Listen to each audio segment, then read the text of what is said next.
দাদা Abdul Muttalib ওনার কপালের মধ্যে আল্লাহর নবীর নূর মুবারক ছিল।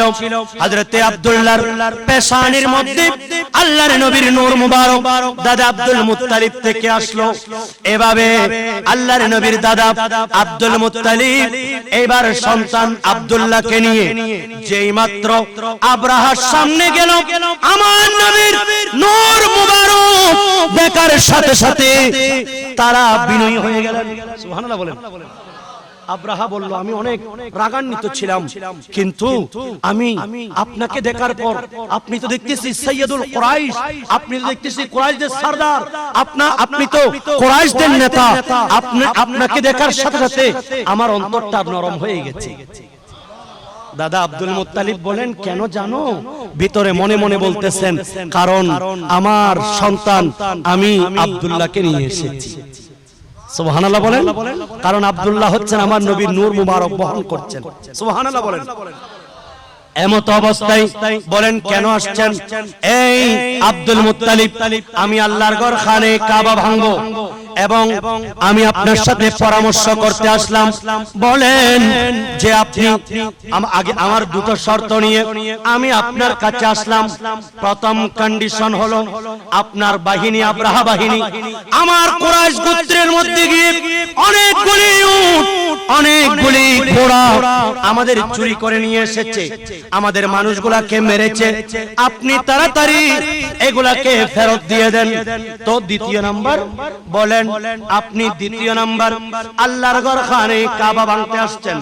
এই কাবার ব্যাপারে আমি কাবার মালিক নই, আমি হলাম উটের মালিক। উট আপনার কাছে দাবি করছি, কিন্তু কাবার মালিক আমি নই, কাবার মালিক আমার আল্লাহ। আরেকটু বড় করে বলেন, হাম্মি সবকারু সোয়ে কাবা, সোয়ে মুহাম্মদি রুয়ে কাবা, কাবা কা কাবা রুয়ে মুহাম্মদ সাল্লাল্লাহু আলাইহি ওয়াসাল্লাম। সালাতুন ইয়া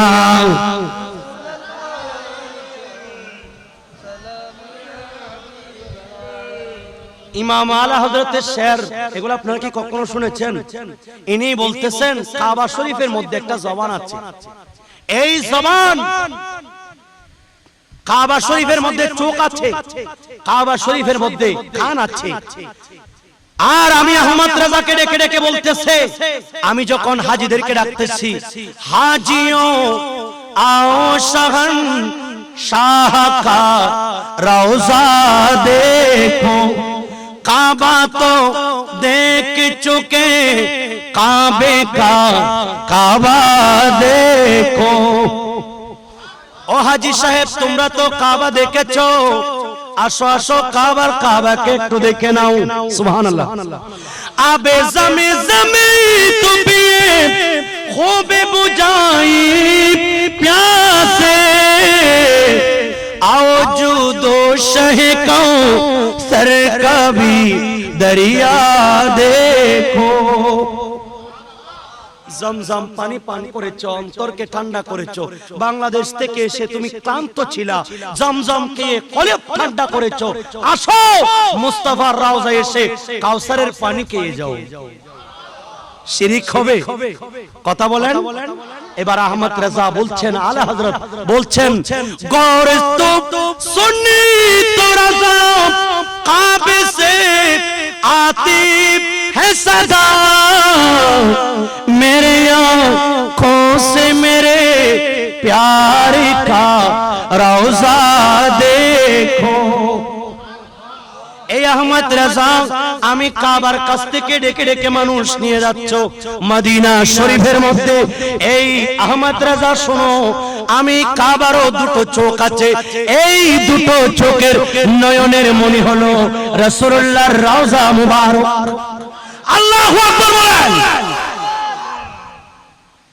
ইশকে রাসূল অন্তরে জায়গা দিলে দুনিয়ার সব আমল, ইয়াকফিকাল আমলুল কলিল, এই কলিল আমল এটা আপনার জন্য আখলিস দীনাকা, আপনি ইখলাসের সাথে যখন আপনি অল্প আমল করবেন, যদি এখানে মহব্বত থাকে আল্লাহর দরবারে মকবুল।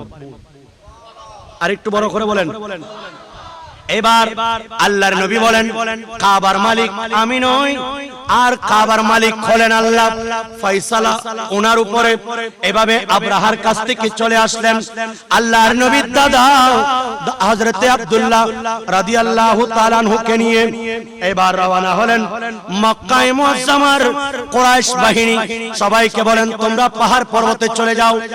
আর ওইদিকে যে বড় হাতি নিয়ে আব্রাহা ছিল, এই আব্রাহার বড় হাতিটা এটা সামনের দিকে অগ্রসর হচ্ছে না, কারণ এই হাতি রাসূলুল্লাহর নূর মুবারক দাদা আব্দুল মুত্তালিব এবং খাজা আব্দুল্লাহর কপালে দেখেছিলেন রাসূলের পাকের নূর মুবারক।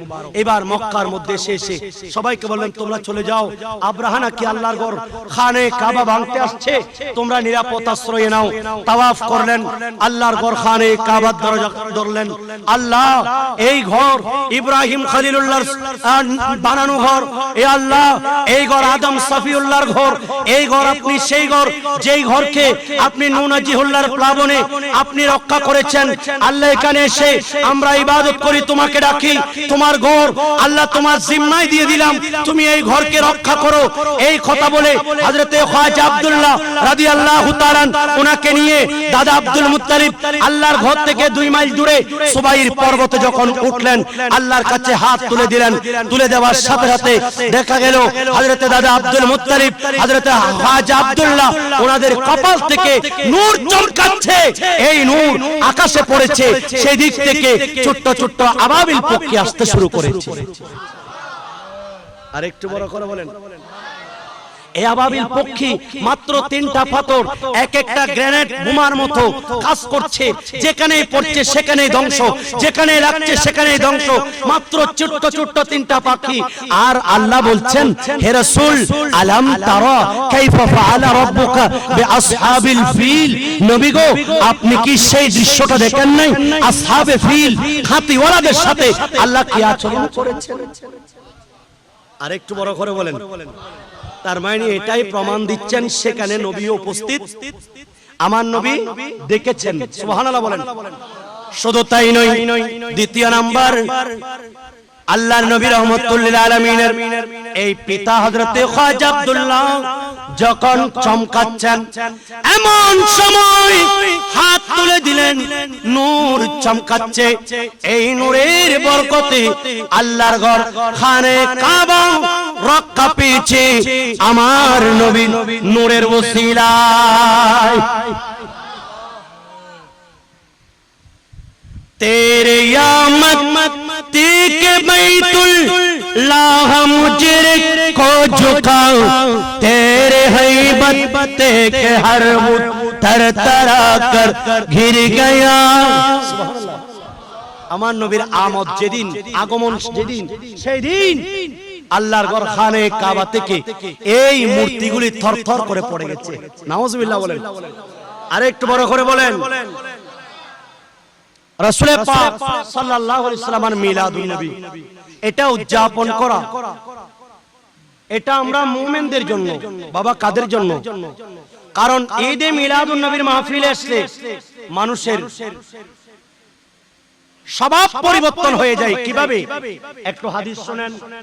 আচ্ছা, এখানে মসজিদের পাশে কবরস্থান আছে? আছে। আল্লাহর নবী বলেন, উম্মত ইন্নী আরা মা লা তারাউন, ইন্নী আসমাউ মা লা তাসমাউন। এ উম্মত, আমি যেটা শুনি তোমরা শুনো না, আমি যেটা দেখি তোমরা দেখো না। এমত অবস্থায় আল্লাহর নবী বলেন, উম্মত তোমাদের মসজিদ পার্শ্বস্থ কবরস্থান, ঘরের পাশে কবরস্থান, এগুলা থেকে দৈনিক 5টা ডাক তোমার জন্য, তোমার পরিবারের জন্য, তোমার সমাজের জন্য, সকল বনি আদমের জন্য এই 5টা ডাক দৈনিক আসতে থাকে। বাবা কয়টা ডাক? এক নাম্বার, উম্মত তোমরা শোনো না, আমি শুনি। খবর তোমাদেরকে বলতেছেন, আনা বাইতুল ওয়াহদাতি ফাজালনি মুনিসি কিরাতাল কোরআন। খবর তোমাদেরকে ডেকে ডেকে বলতেছে, আমি একাকিত্বের ঘর, আমার কাছে আসতে হলে একা আসতে হবে, সিঙ্গেল অ্যালোন, দুইজন ডাবলিং করার কোনো সিস্টেম নাই। ওই কবরের মধ্যে তোমাদেরকে আসতে হবে একা। উম্মত তোমার সাথে একজনকে সঙ্গী আনতে পারবে। নবী গো কাকে নিয়ে আসবো? যাকে রাউজানে আমানিয়া হোটেলে, আমি দামি দামি হোটেলে তাকে বসিয়ে চা পান করিয়েছি, তাকে বলেন সেই নয়। তোমার স্ত্রী নয়, তোমার সন্তান নয়, যাদের জন্য ঘর বাড়ি রেখে এসেছো, এরা কেউ তোমার সঙ্গী হবে না। তোমার সঙ্গী দুনিয়াবি কাউকে আনতে পারবে না। হ্যাঁ হ্যাঁ, একজনকে তোমার সঙ্গী বানাতে হবে। সেই সঙ্গী হলো 30 পারা কোরআন তিলাওয়াত। আরেকটু বড় করে বলেন, নবী এসেছেন উম্মতদেরকে কোরআন শেখার জন্য। কি শেখার জন্য? উপহার দেওয়ার জন্য কোরআন। আর সেই গারে হেরার মধ্যে বসে বসে আল্লাহর ইবাদত বন্দেগী করতেন। আল্লাহর পক্ষ থেকে এলান হলো, ইকরা বিসমি রাব্বিকাল্লাযী খালাক, খালাকাল ইনসানা মিন আলাক। সুবহানাল্লাহ। পড়ুন আপনার রবের নামে, যিনি আপনাকে সৃষ্টি করেছেন।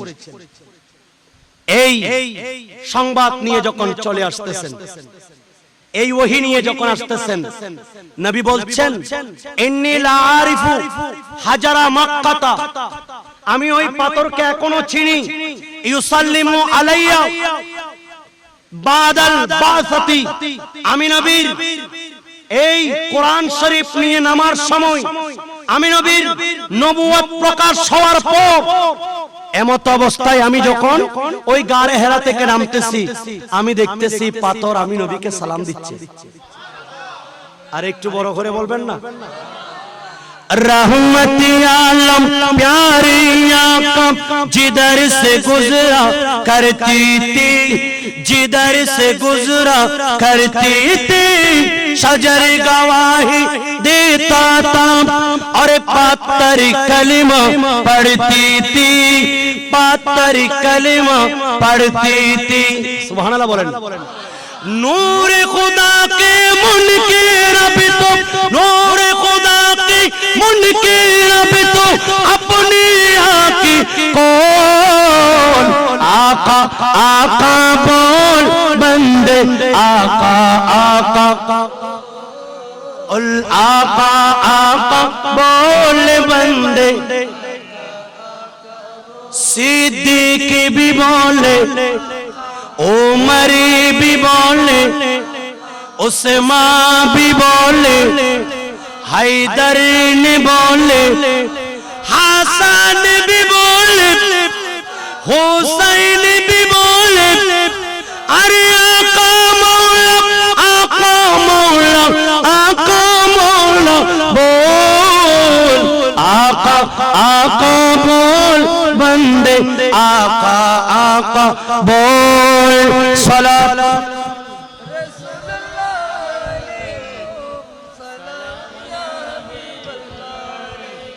আল্লাহর নবী বলেন, উম্মত আমি যা দেখি তোমরা দেখো না, আমি যা শুনি তোমরা শোনো না। খবর তোমাদেরকে বলছে, দৈনিক 5 বার আমি একাকিত্বের ঘর, এখানে আসার পর একটা তুমি সঙ্গী নিয়ে আসবে। ইয়া রাসূলুল্লাহ কাকে নিয়ে আসবো? আল্লাহর নবী বলেন, ইমাম সাহেব কেরাত পড়েন, তুমি নামাজে দাঁড়িয়েছো, ওই কেরাত গুলি যখন তুমি শুনো, এগুলা তোমার জন্য কবরের মধ্যে সঙ্গী হয়ে যাবে। কাটাই